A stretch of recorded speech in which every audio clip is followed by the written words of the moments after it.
இந்த ஆப்பிள் மரத்தை நீங்கள் பார்க்குறீங்க பாருங்கள். எனக்கு தலைக்கு மேலே எவ்வளோ காய் காய்ச்சி கிடக்குண்டு. இந்த ஆப்பிள் என்ன சொல்லணும்னு சொன்னால் நிறைய இடங்கள் இருக்கும். இது ஊரில் வந்துட்டு நாட்டு கொய்யாக்கான்னு சொல்லுவாங்க பாருங்கள். நாட்டு கொய்யாக்கான்னு சொன்னால் எப்படி இருக்கும்? சின்ன காயாக இருக்கும், பெரிய காயாக இருக்காது. அதே சமயம் நாட்டு கொய்யா மாதிரி தான் இங்கே வந்துட்டு ஆப்பிள் மரங்கள் நிறைய இடங்களில் இது மாதிரி ரோட் சைடுங்களில், அவுட்டர் ஏரியாங்களில் நிறைய இடங்களில் இருக்கும். தேவைப்பட்டவங்க அவங்க இஷ்டத்துக்கு பறித்து சாப்பிட்லாம். இங்கே யாருமே கேட்கவே மாட்டாங்க. பார்க்கின் உள்பகுதியில் காடு மாதிரி அமைஞ்சிருக்கும். அப்படி நேராக போனால் இந்த ஒரு ஆப்பிள் மரம் இருக்குது.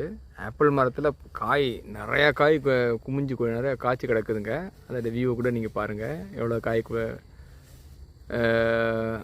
காய்ச்சி கிடக்குன்னு சொல்லிட்டு.